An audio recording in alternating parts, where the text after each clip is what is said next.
"Marry this reclusive widower or lose everything. You're too much of a burden on us," her aunt commanded. Yet, the silent and respected mountain man saw in her more than just an obligation imposed by her inheritance. In his isolated cabin, he welcomed her not as a burden, but as a worthy companion for his solitude and home. Her aunt's words struck her like stones, publicly branding her as deadweight. Shame burned her cheeks, her heart pounded wildly as the merciless judgment echoed around her. There was no escape from this cruel ultimatum. Instead of hope, marriage became a public sentence, a penalty for her very existence. Her dignity was stripped, reducing her to a mere bargaining chip. The voices of the market crowd proclaiming the forced union were like shackles.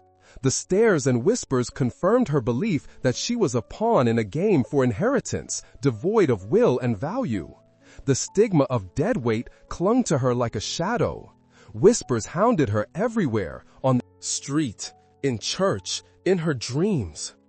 Overwhelming shame choked her, making her feel invisible yet publicly exposed. This cruelty sank into her soul, robbing her of strength and hope, cementing her sense of worthlessness. Her aunt, rubbing her hands together, thought only of the inheritance. Instead of a lifeline, her father's legacy became a tool of humiliation. Greed blinded her eyes, seeing in her only an obstacle. The public shame was part of a plan to break her spirit and force her into obedience.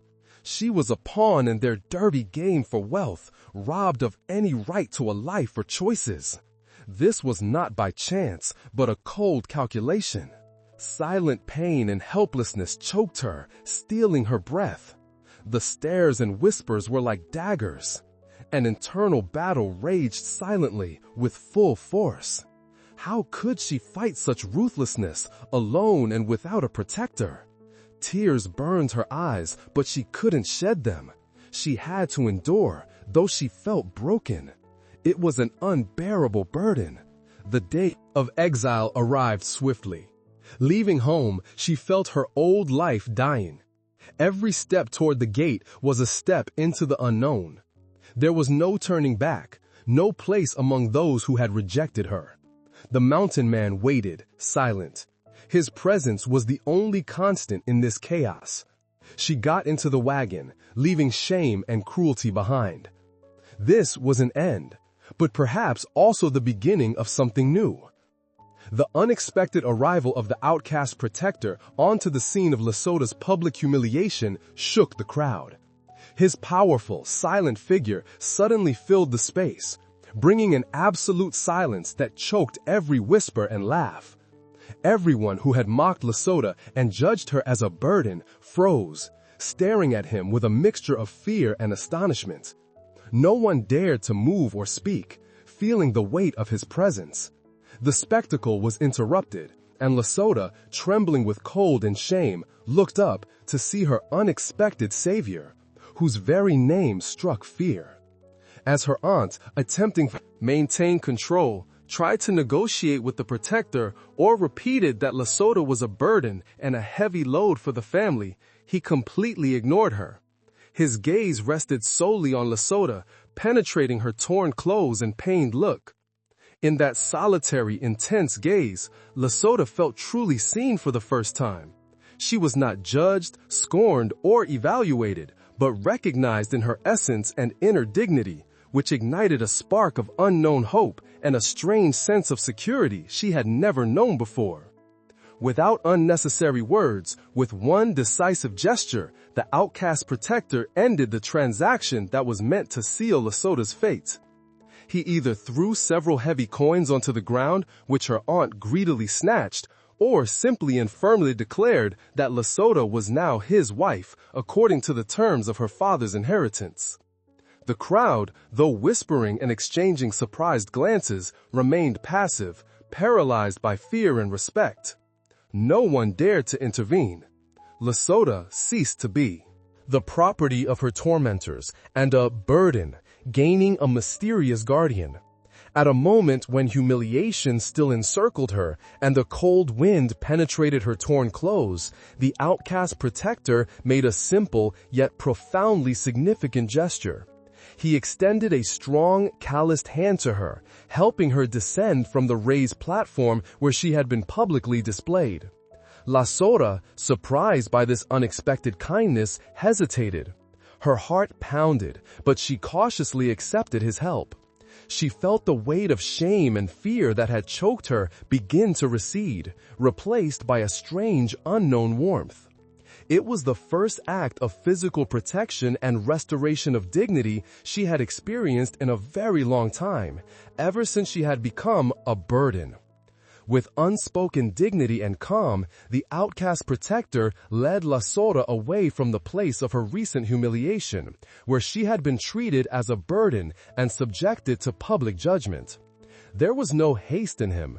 Every step was deliberate, symbolizing a departure from a past full of cruelty and contempt.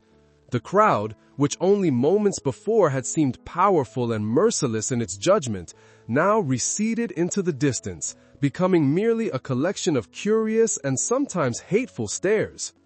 The pace was slow, giving La Sota time to process the recent events and to feel her dignity gradually restored, and the burden shed. This was the beginning of her escape from her old life.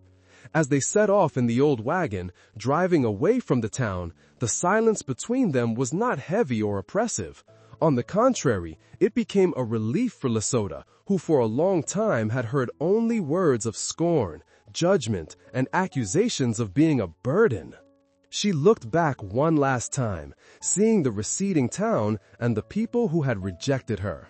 It was a farewell to the past, to the burden that had been imposed upon her.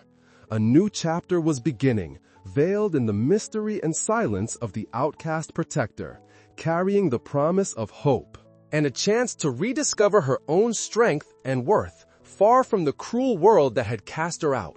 As the old wagon rumbled along the dusty roads, each turn of the wheel carried La Sota further from the world that had rejected her. The journey, forced by her aunt's ultimatum, mirrored her humiliation. She was a burden, and every mile deepened that feeling. In La Sota's heart, a dread grew for the unknown future, for the solitude, and for the strange man who was to be her husband. Her aunt's words about her being too much of a burden echoed, intensifying her despair. She felt the weight of people's gazes, seeing her as an object of transaction. There was no room for hope here, only resignation and a desire to disappear. As the journey lengthened, La Sota began to notice the outcast protector's small gestures. There were no humiliating words, just silence broken by the sounds of nature. He offered water in the heat, covered her with a blanket in the cold of night, shared meals. These silent acts, devoid of judgment, were shocking to her. Accustomed to cruelty, she expected further humiliations. Instead, she received practical, unsolicited respect. His reserved, yet not unkind gaze raised questions. Could this feared hermit be different? These interactions chipped away at the wall of her terror, replacing it with uncertainty and a glimmer of safety. The path to the mountain sanctuary led through wild terrain. Nature became a silent witness to La Sota's internal struggle. Among the majestic mountains and dense forest, she found space for reflection for the first time, free from judgment. The silence, initially terrifying, became soothing, contrasting with the din of contempt. The exhausting journey allowed her time to process the events. Memories of being a burden tormented her, yet in the face of nature's indifference and the protector's silent presence, they lost their sharpness. La Sota began to breathe more deeply, sharpening her senses to the surrounding world, rather than to her internal pain. It was a metaphor for her journey, from despair to the seeds of uncertain hope. After hours, as the sun began to set, amidst the rugged peaks and dense forest, a solitary cabin appeared. The simple, sturdy cabin was the mountain man's refuge. La Sota felt a mixture of emotions. On one hand, the wildness of the place stirred fear. It was unlike anything she had ever known. On the other, the promise of silence, peace, and freedom from judgment was a balm for her soul. The protector remained silent, yet his demeanor and handling of the wagon suggested practical safety. A tension hung in the air. Could this isolation, once perceived as a punishment, become a salvation? Was what seemed like the end of her world actually the threshold to a new beginning? The cabin became a symbol of entering a new reality, free from the burden of the past. The first night in the mountain man's cabin was filled with apprehension and surprise. The cabin, though simple, was clean, warm, and the fire in the hearth cast comforting shadows. The protector, without a word, prepared a meal and indicated a bed of furs. There were no luxuries here, but something far more valuable, an absence of judgment. He didn't treat her as a burden, but with fundamental respect. His silence wasn't hostile, but full of watchful attention, almost protective. Lesota, accustomed to humiliation, struggled to accept this new treatment.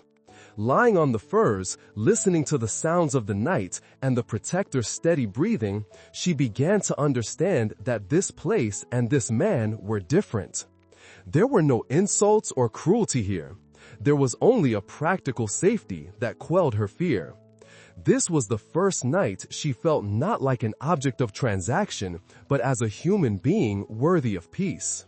In her heart, a spark of hope for reclaiming lost dignity began to stir. In the following days, Lesota observed how the mountain man's daily actions challenged her preconceived notions of human cruelty. He asked no unnecessary questions, nor did he judge her past or her appearance, even though her family had deemed her a burden. Instead, he showed her how to light a fire, gather wood, and care for their few possessions. His actions were instructive, not judgmental.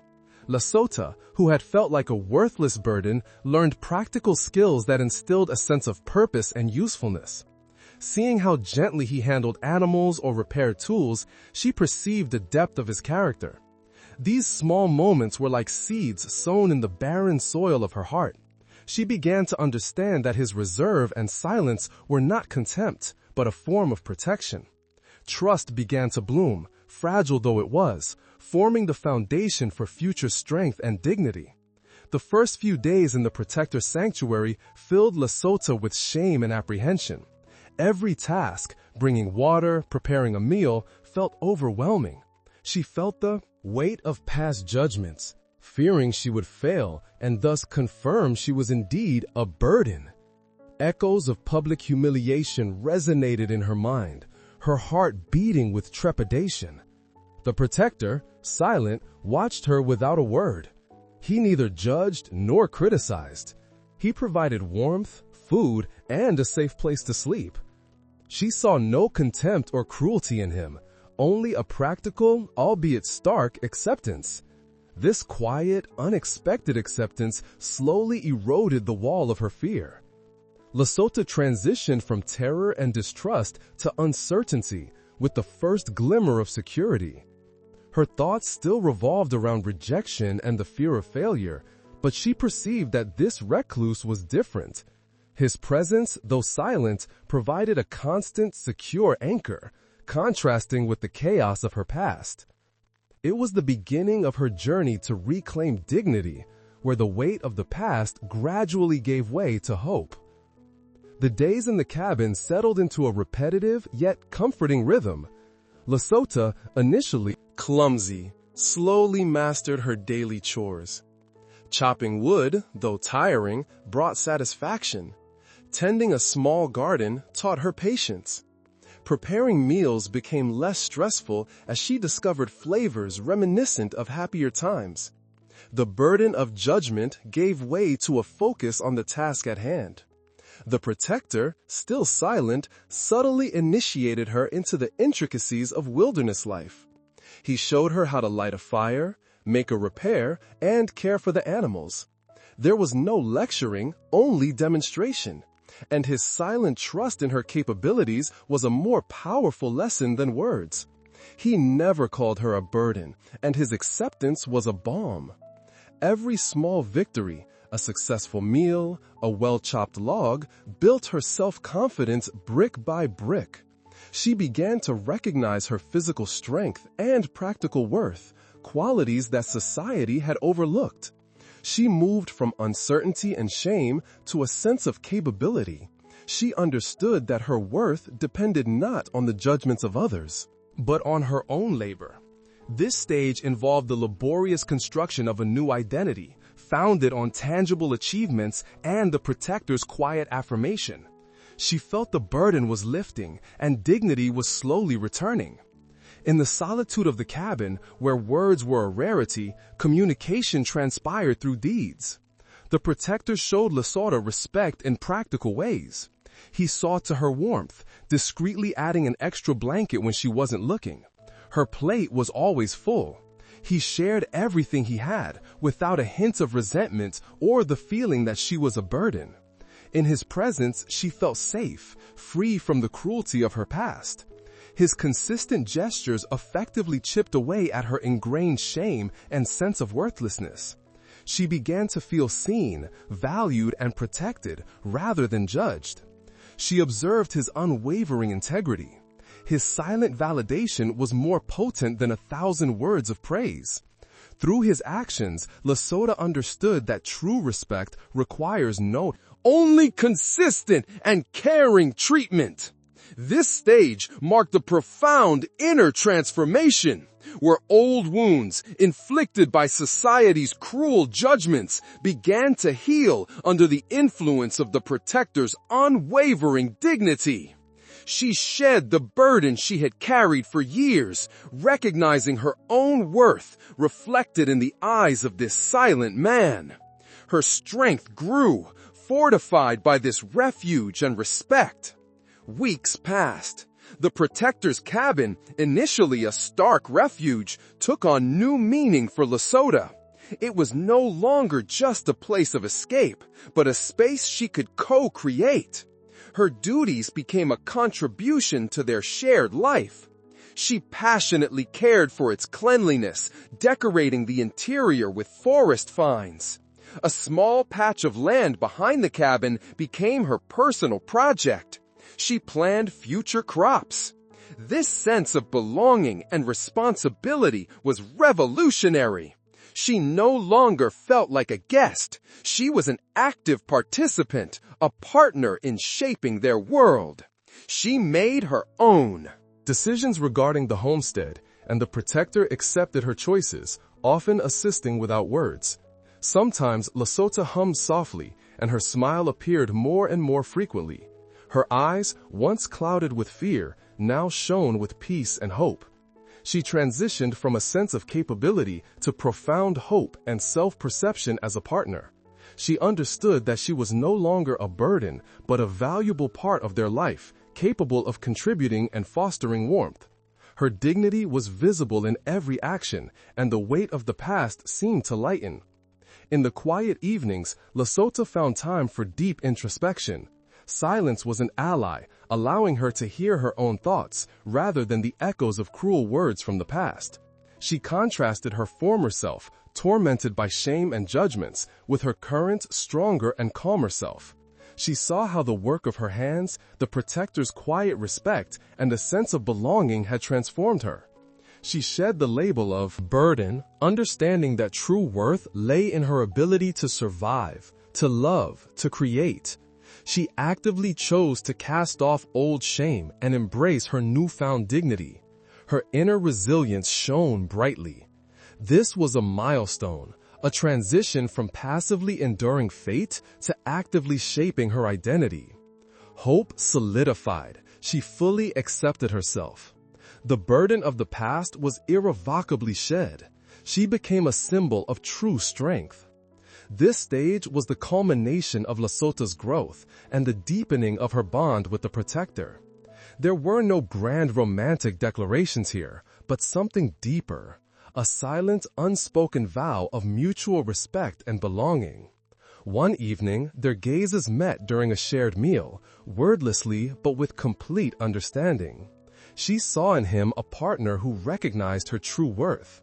He saw in her a woman who had blossomed under his care, bringing life and warmth to his solitary world. When a minor threat arose, a storm ripped off part of the roof, Lesota instinctively trusted his judgment. The protector, without hesitation, confronted the storm, shielding both the cabin and her. She felt safe and unconditionally cherished. Their relationship, born of necessity, transformed into something authentic and enduring, built upon a foundation of mutual dignity and unspoken understanding. Her hope solidified. She felt ready for external challenges. The protector, through his actions, taught her that her worth was inalienable. The burden of the past was definitively set aside, and she emerged as a full-fledged, strong partner, ready to face the world alongside the man who had seen her true beauty and strength. The peace of the mountain cabin was brutally shattered by a message from a town messenger. Lesota's relatives, having discovered an inheritance from her father, questioned the validity of her marriage to the mountain man, staking their claim to the inheritance.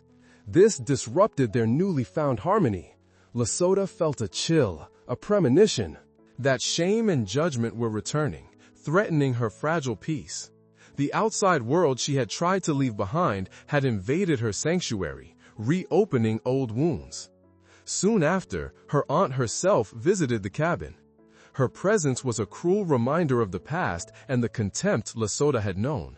With a venomous smile, she manipulated Lesota, calling her a burden and insinuating that her marriage was a sham and that she would never be worthy of the inheritance or the mountain man's respect. Lesota again felt the weight of contempt, but her husband's protective silence bolstered her. Nevertheless, old wounds began to ache, testing her hard-won strength. The threat escalated daily. Her relatives didn't stop at words, sending warnings, sabotaging her property, and spreading rumors about Lesota and the mountain man.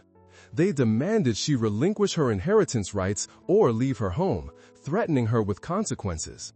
Lesota watched as her sanctuary was invaded by the cruelty of the outside world. This rekindled her fear of losing the hard-won dignity and security she had found. She had to face this judgment and fight for everything that had become precious to her. Her aunt's words, like daggers, pierced Lesota's heart once more. A whirlwind of doubt consumed her mercilessly. Was she truly a burden? Would the mountain man regret saving her, regret giving her shelter? The fear of being unworthy and a failure choked her, reawakening the shame she had so painstakingly overcome. Old wounds reopened, throbbing with pain, testing her newfound strength and self-belief. She felt the ground slipping out from under her. It was a cruel reminder that the past still held sway over her, and her dignity was once again threatened. The mountain man, seeing his wife's anguish, acted quietly but with determination. He didn't chide her for her doubts. Instead, through gestures and gazes, he affirmed his unwavering commitment. He shielded her from the sight of her relatives, creating an invisible barrier. He began reinforcing the cabin, mending the fence, sharpening tools, and preparing for the impending confrontation. Every action he took was a promise of a shared fight. His silent preparations were a source of support for her, proof that her home and dignity would be defended. Despite her doubts, a spark of new strength ignited within Lesota. She remembered the lessons she had learned and the self-worth she had discovered. She joined her husband in the preparations, no longer a victim, but a partner. They discussed the plan, understanding each other without words. She felt that this time she would fight, for her home and her dignity, alongside the man who saw her without judgment. She was ready to face the past. One sunny morning, the tranquility of the mountain cabin was brutally shattered by the grating of wheels and the clamor of voices. It was her aunt, along with a throng of greedy relatives, who invaded their sanctuary. Their faces, twisted contempt, were like specters from Lesota's worst nightmares. The cruelty she knew so well hung heavy in the air. "We've come for what's ours!" her aunt shrieked, pointing at Lesota. "This marriage is a farce, and you burden, were never worthy of the inheritance." The words struck like stones, trying to demolish the dignity she had painstakingly built. Lesota felt the old shame attempting to engulf her, but this time she wouldn't let it break her. She glanced at the mountain man, who stood beside her, silent and unyielding, ready to defend her. Seeing their unity, the relatives issued an ultimate challenge. Either Lesota would renounce the inheritance and leave the cabin, or they would fight in court, publicly shaming her. It was their ruthless move to strip her of everything. Her heart pounded, but this time with determination. The weight of the past returned, but she was no longer the same defenseless girl. The aunt, with a sneering smile, waited for her reaction. For tears? For flight? For confirmation that she was indeed a burden? But Lesota, though her heart pounded like a hammer in her chest, lifted her head. Her gaze, once filled with shame, now burned with quiet dignity. "I am no longer the dead weight you called me," she declared, and her voice, though trembling, gained strength with every word. "My husband has taught me true worth, a worth that you, blinded by greed and cruelty, never understood." The relatives froze, taken aback by her courage. Their whispers died down. "This house is my home, and my husband is my protector. I will not relinquish anything I have earned through hard work and respect." There was no anger in her words, but a steely determination. She felt the weight of years of humiliation lift from her shoulders. She was no longer a pawn in their game for the inheritance, but a woman who had found her strength and was ready to defend it, regardless of the consequences. It was her voice, the voice of one unjustly judged, that finally rang out loud and clear against all expectations. As Lesota's voice resonated through the mountain air, the aunt and relatives, initially stunned, began to regain their composure. Their faces twisted in anger. "How dare you, you burden, speak to us like that?" the aunt hissed, taking a step towards Lesota as if to strike her. But before she could, the mountain man moved. He didn't utter a word. He simply stepped between Lesota and her tormentors. His powerful silhouette, once fear-inducing, was now an unyielding wall. His gaze, cold and penetrating, pierced each of the relatives. It held a warning, a promise of ruthless defense. The aunt, taken aback by this silent yet absolute determination, recoiled. The relatives, seeing the steel in his eyes and feeling the weight of his presence, also paused. They understood that this man was not to be trifled with. Lesota felt his solid support behind her. The mountain man's hand, large and calloused, gently rested on her shoulder. It was an act of pure, unconditional protection. The defender's silent support, stronger than words, solidified her conviction that she was not alone, and her dignity was now protected by someone who saw her true strength. Lesota, with newfound strength, refused to let fear consume her again. She stepped away from the mountain man, standing beside him, looking directly into her aunt's eyes. "My father wanted security for me, not disgrace. It was you, blinded by greed, who tried to change his will and make me a burden to everyone." Her voice, though soft, sounded like an accusation, echoing in the mountain silence. The aunt blanched, and the relatives began to whisper, their confidence wavering. The mountain man, without taking his eyes off the tormentors, slowly drew a rolled parchment from behind his belt. He didn't need to unroll it. The mere sight of the official document, held with unshakable certainty, was crushing proof. The aunt, seeing this, knew her demise. Plan had utterly failed. Her face twisted in impotent rage. "Get out," the mountain man said, and his voice, though low, carried the weight of the mountains and undeniable authority. It held no threat, but a final, cold command. The relatives, paralyzed by his calm and seeing the certainty in Lesota's eyes, began to retreat. Their cruelty, stripped of its foundation, dissolved into fear. Lesota watched as her tormentors drove away, their wagon receding in plumes of dust. The weight of years of humiliation fell from her shoulders. The antagonist had been defeated, not just by law, but by the strength of her dignity and her husband's protection. The relatives' wagon, disappearing around the bend, took with it the echoes of their greed and scorn. Lesota stood for a moment longer, feeling the cool breath of the wind on her skin, as if it were washing away the last vestiges of shame. The mountain man stood beside her, silent, but his presence was an anchor in the storm. They didn't need words to understand what had transpired. It wasn't just a battle for inheritance, but for her dignity, which she had reclaimed. News of the confrontation and the aunt's defeat quickly spread through the surrounding villages. People who had once mocked Lesota, calling her a burden, now whispered with admiration. They saw a woman who hadn't fled, but stood her ground alongside her unyielding husband, the mountain man. Their judgment, once merciless, began to shift, giving way to quiet respect. Some, tentatively, began leaving small gifts outside the cabin: fresh vegetables, dried meat, a bouquet of wildflowers, as a silent sign of respect. Lesota, though still shying away from crowds, felt that her story had become a testament.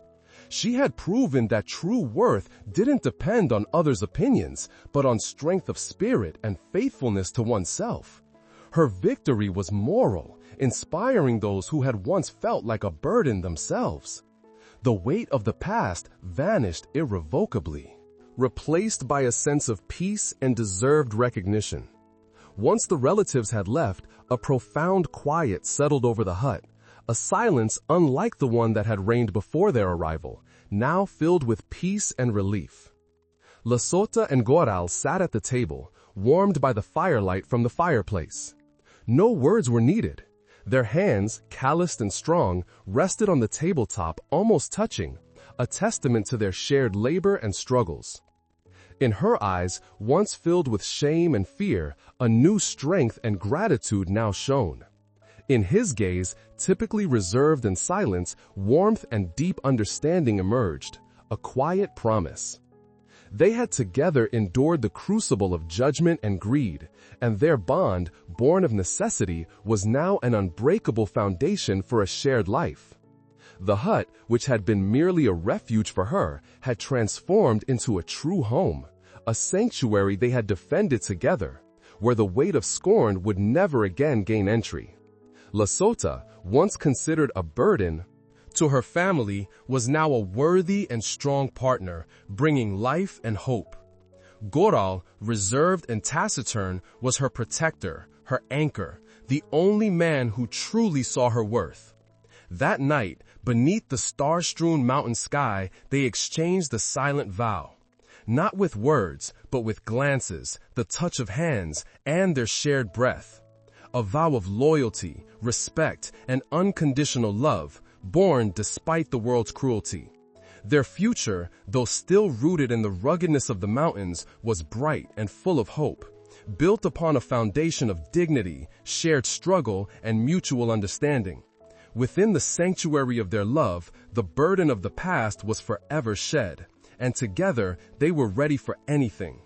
Lesota's true worth, unveiled in the mountain quiet, transcended society's judgments. No one could ever again label her a burden. From shame, she transitioned to self-assurance and complete self-acceptance. Her dignity blossomed, proving that what others perceived as a burden was merely a reflection of their own smallness of spirit. Love and acceptance blossomed in the most unexpected places. Alongside the rejected defender, Lesota found a safe sanctuary. Where the world saw a burden, he saw her true self. Away from judgment, she built her strength, opening her heart to a deeper, cruelty-free bond. The journey from being a burden to embracing her strength was a profound challenge. Lesota confronted the echoes of her past, the cruelty and the shame. Supported by love, she reclaimed her dignity, proving that society's judgments would not define her. It is a lesson in resilience and courage, inspiring others to seek their own inherent worth. The world will always try to disrupt peace. Greed and envy may resurface, testing their strength. Strong bonds and mutual support are their shield, essential to weather any trials and protect what is most precious: home, love, and their future. And now, listener, where are you tuning in from? What burdens has the world placed upon you? Have you found dignity in the face of judgment? Share your thoughts in the comments below. If this story has touched your heart and you believe that love and strength can blossom even amidst adversity, then stay. Leave a comment. Another story awaits. Until next time.